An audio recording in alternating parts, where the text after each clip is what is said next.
Well, good midday to you, one and all. Grateful to God for the privilege and the honor to be with you on today. I got to look at something because it's doing something. So let me take a look here, see if everything is plugged in well, and it appears to be. But I'm just trying to figure out why.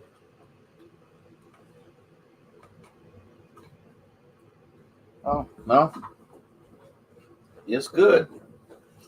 So I'm not going to worry about that. Whatever is blinking just has to blink. It's just kind of unusual for it to do that. So, we're grateful to God for each and every. It says it's plugged in. So, Ayana, Kathy, Tamika, bless you. Thank you so much for being here with us on today. Please share, please share, please share. Minister Sarah, bless you. Good midday to you. Good midday. Good mid of the day to each and every one of you. Thank you so much. I appreciate that, Iris, for letting us know that the media ministry is up to snuff and doing what needs to be done. Okay. Catherine, Timothy, Rhonda, Sherry, Sandra, Chaplain Hearns, good midday to you, one and all. Please share, please share, please share.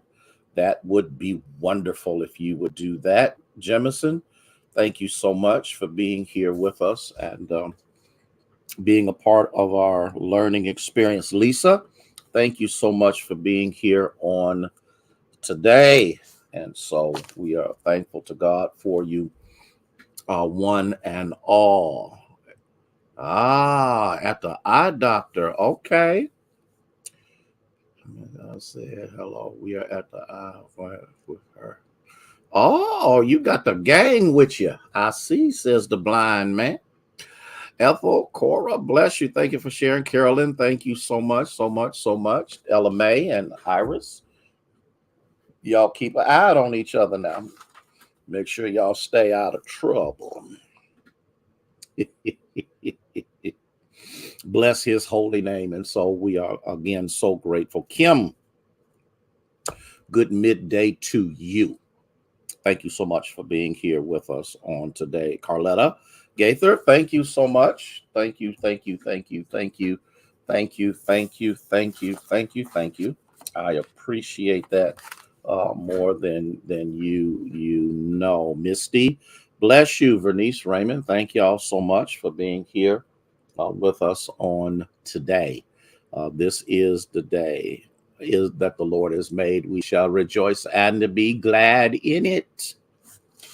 And for that, we bless his holy name. Going to get started here in just a moment, waiting for more to get on board so that we can do this. Dolores Brady, how are you? Listen, happy belated birthday to you. Okay. And so we're glad and hope that you had a tremendous birthday celebration. Lakeisha, how are you?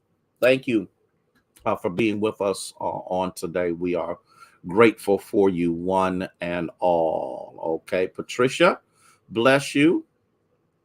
Okay, thank you for being here with us. We appreciate that so much. And so we're thankful. God, Sister Thomas, bless you. Thank you. Thank you. Are you eating healthy and drinking your water? Oh, bless his name. Linda, bless you. Linda, did you get a phone call? Yes or no? We ain't going into no details. I just wanted to see if you had received it. If you had not received it, then I will message you a little bit later. Okay. And so, again, thankful to God for all of you and all that you do. All please enjoy today. I want you to hear what I'm saying. Enjoy today because later on a change is going. You know, I am skeptical because I'm not worried. I am skeptical. Winnie Doe, bless you for being here. That's what I'm okay. That's what I'm talking about. Since we had such a different kind of winter,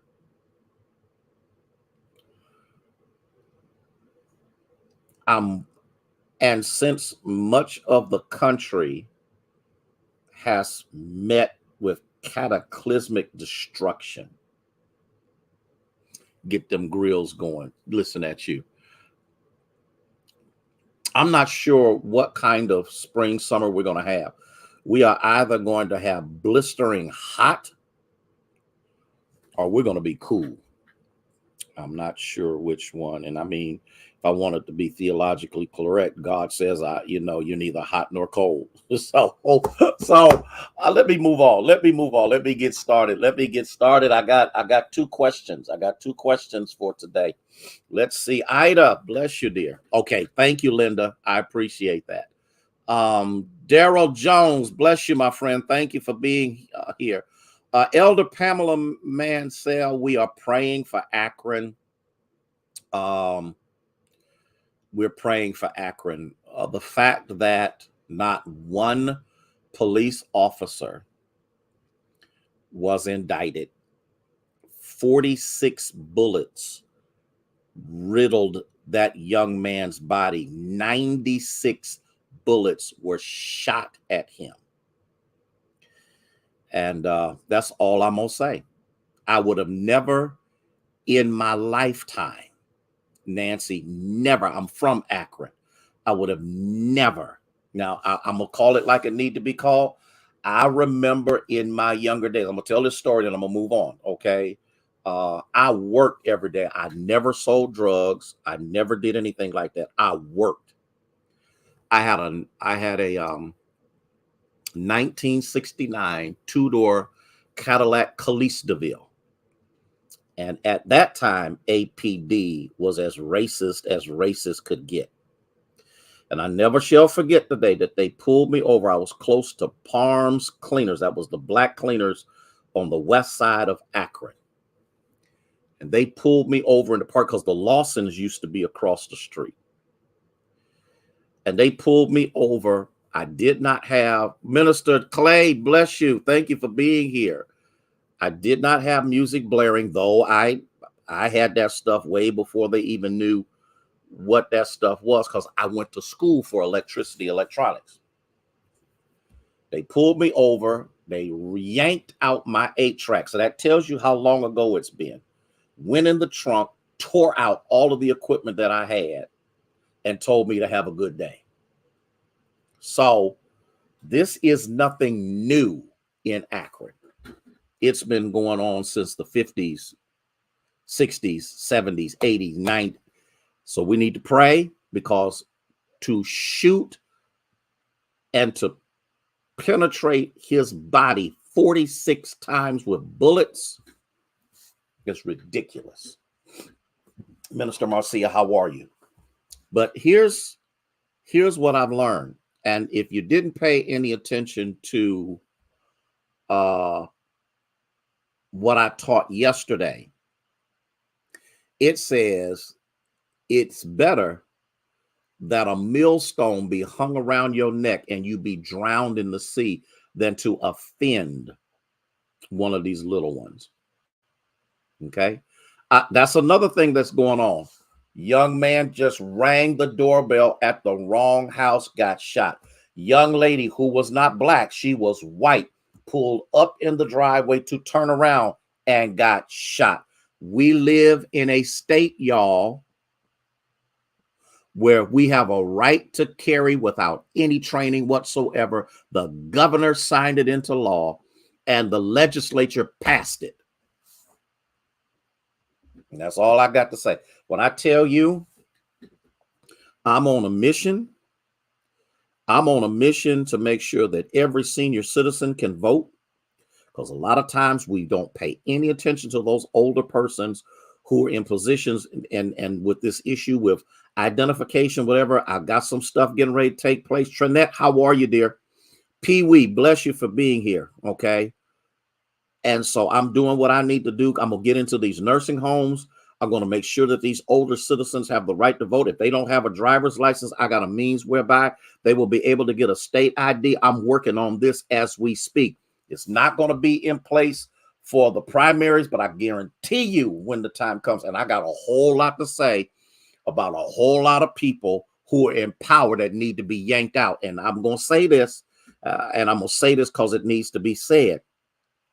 I'm going to turn around and we're going to start mentoring people to take the places of these folk that take us for granted, that act as if we are nobody. And so that's all I'm going to say. That's all I'm going to say. That's all I'm going to say. Because grandmama said, I can show you better than I can tell you. So I'm not going to run off at the mouth. I'm not going to tip them off and let them know because they watch what I do. Okay. So we're going to do what we need to do. So Daryl, I'm sorry. Daryl Jones, I'm sorry. I was just on one of them right now because I need people to understand that I love my people and I'm going to do everything I can to make sure that they are preserved. Faye Roberts, bless you for being here. Okay. And if you know anything about me, hey, Jaleesa, if you know anything about me, you remember, for those that have been members of Union, you remember when, hey, Elder Treese, you remember when I was threatened. The church was vandalized several times because of the things that we were doing against some of the things that had been going on for quite some time. Okay. And I want you to know, I ain't putting up with this. And many of y'all know the story when they broke into the church. They kicked in my door. They went in my desk. I'm going to tell this story. I hope y'all don't mind. I'm going to tell this story. A young man came to Christ. You remember that, Sister Thomas? A young man came to Christ. You remember, Cora? A young man came to Christ and gave me his gun, his Glock, his bandana, and his clip. And I kept those in my drawers. That's how I know this was an inside job. The reason I kept that gun and clip and bandana in my drawer is because when I became, hey, Minister Faye, when I became frustrated and felt like giving up, I would pull that drawer open. And when I would look at that gun, that bandana and the clip, it would remind me of my purpose. And what they did, they broke in here and they took that gun. Because here's what they planned on doing. They planned on murdering somebody with that gun. My fingerprints are on it. I called the chief of police at that time. And y'all better hear what I'm saying, because I'm not going to back down. I'm not going to be afraid. I'm going to do what I need to do to save my people. These young folk out here killing each other, there's a solution. I'm getting messages from my young people saying, Pastor, what can we do? And do you think I'm going to let them down? It ain't going to happen. Sometimes there's some things you have to be willing to put your life on the line for the betterment of a generation that's coming after you. Sheely, bless you, dear. Thank you for being here. Okay. And so I'm sorry. That was my rant, because when Elder Mansell put that in there, it just triggered something with me, because I have been a victim of racism for a long time. I feel like we've gone backwards rather than forward, but I'm going to do what I need to do. There's a 300 Black men march coming up sometime soon also. And we going into the neighborhoods where all of this activity is going on. Because we need to let some young folk know that I don't care how thuggish you are. I don't care how wild you are. There are some people who are willing to take some time out with you, if for nothing else, to listen to the hurt that you're going through. These young people are reacting to other things and other things that are absent in their lives. And we've got to, Nina, how you doing? We've got to go back to the old landmark whereby we have become our brother's keeper. So Daryl Jones, I commend you for what you are doing. All the others that are doing, I commend them. We have the citywide tent revival, Saving the Soul of Youngstown, going to be in the same place August 1st, 2nd, and 3rd. Bishop and I, we moving forward. We doing what we need to do because we're going to save the soul of Youngstown. Because if you get the soul saved, I'm done. Y'all remember the first year we had the tent revival, they riddled that young girl's car that was right down the street from the revival, and her children walked out of that car unscathed.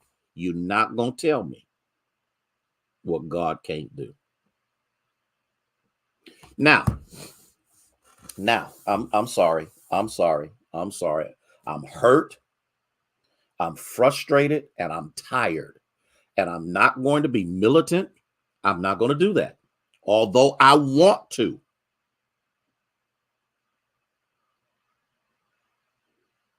I want you to catch that. I want to. But I'm going to do it the way the Lord would have us do it. Calling it like it needs to be called. I know you're watching too. I know you're on there. Don't send me no stupid messages, all that other kind of foolishness, because I ain't got time for that. And so all I want you to know is that we're going to do what we need to do. We're going to take it back. We're going to take the city back. We're going to take the county back. We're going to take the state back. And when I talk about taking it back, I'm not talking about taking it back into the hands of people that are just as bad as the hands it's in now. So let me ask this question. Boy, if that, yeah, we're gonna do the collaboration with Warren. I've already had conversations with pastors in Warren, well, one pastor in particular. And then we're going to do some things because the valley needs to be restored.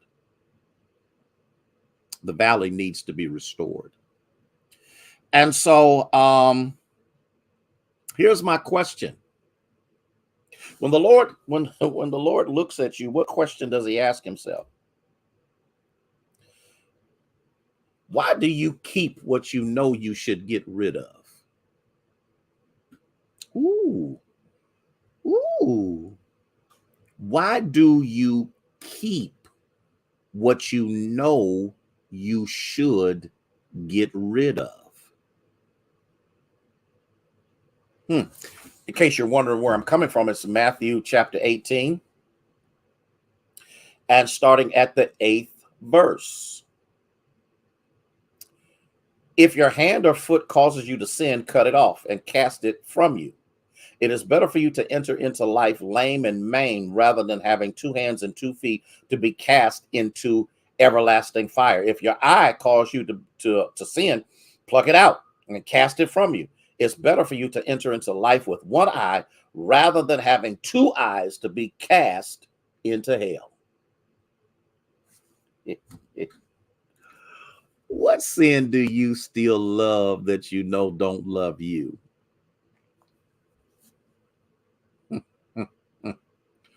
Woo! Is this the second time you done heard this in 2 weeks, Elder? What sin and you know it's sin. I know it's sin.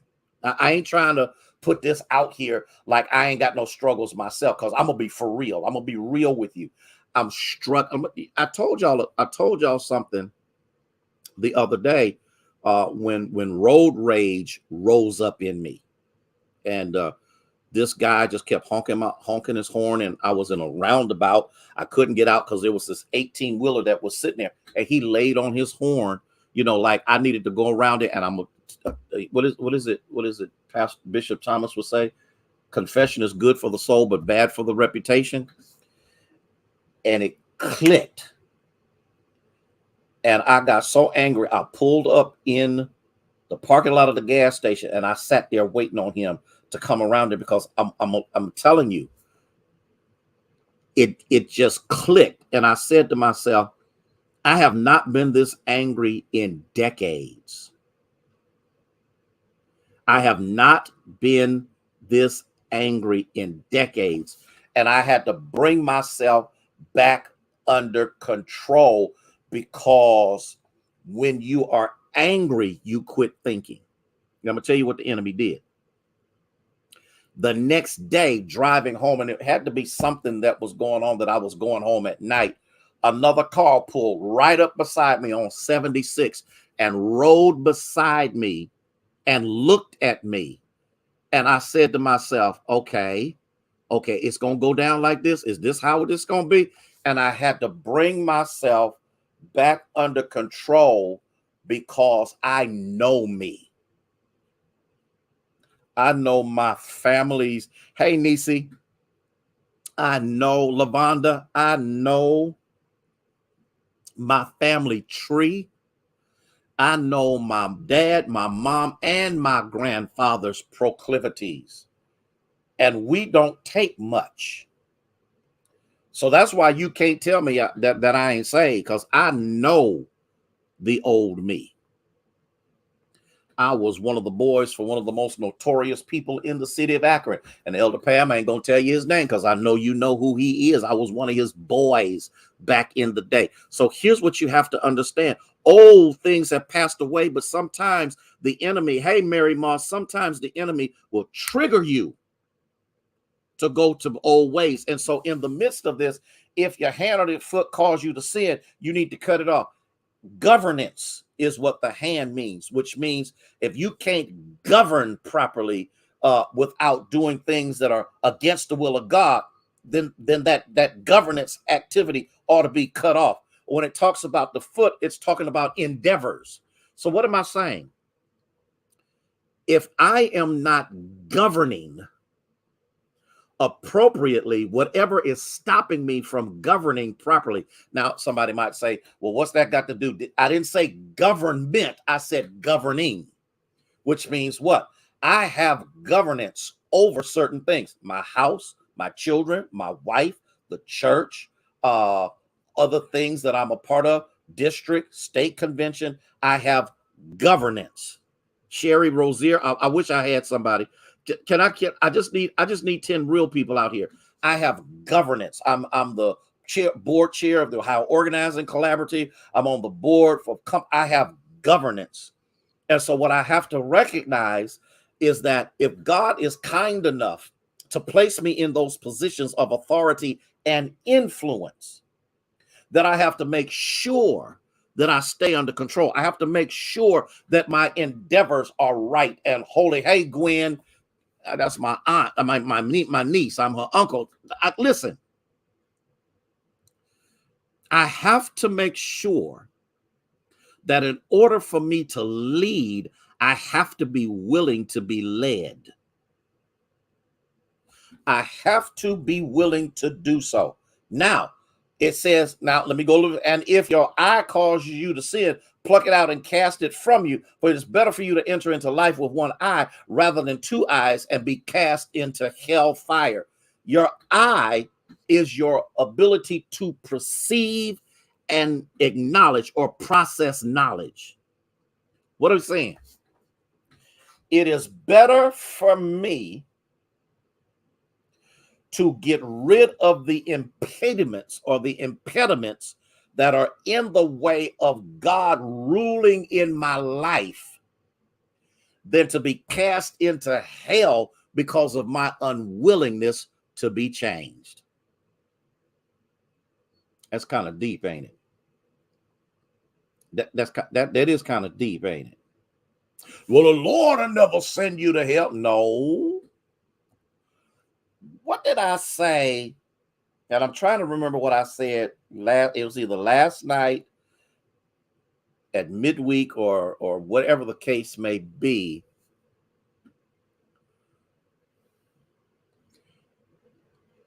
The thing that, remember, oh, here it is. Remember when I told you about the man that was born blind and the disciples? I think that's in the disciples came to him and said, who sinned? I think it was John 18. I'm not exactly sure. Who sinned? Was it him or was it his parents? Because they believed there was a teaching that said that the fetus could sin in the womb, and maybe the parents had sinned. That's the reason why he was born blind. And Jesus said, no, it's for the glory of God. And you remember I told you that Jesus spat on the ground, made this concoction from the spit, okay, put it on his eyes and told him to wash in the pool of Siloam, okay? Wash it. Thank you, minister. Wash in the pool of Siloam, which is called scent. And the Bible says he came back seeing. And I told y'all something. I told y'all that it was not the saliva or the spit that brought sight.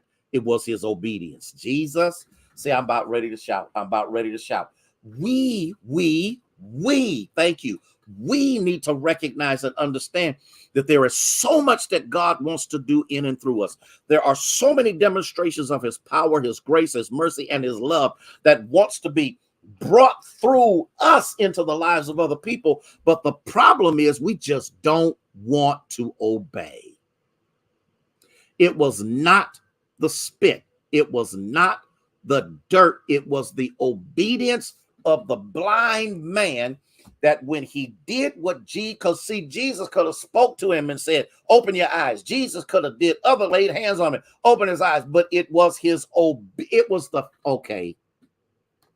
Now you got to remember there was a crowd around at that time. So the crowd is getting a lesson in obedience, because if you want to see, if you want to walk, if you want to live, if you want to talk, if you want to be the example that God has called us to be, you got to get rid of your blindness and you've got to learn how to obey God. And when you obey God, you'll find out no weapon formed against you can prosper. When you obey God, you'll find out you're the head and not the tail. When you obey God, he will open up doors that the devil in hell can't shut. If you obey God, he will make ways that you could have never made in your entire lifetime. I got to go. I got to get out of here because I'm about ready to shout, because I'm so glad that God through Christ is kind enough to me to look beyond my faults, continue to bless, and the least thing that I can do is do more than say, yes, Lord, but put feet on the yes, so that the Lord knows that I'm not just talking, but I'm putting faith behind what I say. Listen, y'all have a blessed day in the Lord. Don't forget that we will be Daryl. Don't. There you go. No, Winnie. Tomorrow night, I still plan on having a snapshot tomorrow, but tomorrow night, we will be going over to Greater Friendship. We're going to be celebrating with our son in ministry, 13 years that the Lord has blessed him to be at Greater Friendship on the South Side. And so join us. I'm quite sure that if you can't come personally, I'm sure they'll be streaming. And we are just looking so forward to God blessing us tremendously. Love you with the love of Jesus Christ. May God bless you. May he keep you is our prayer.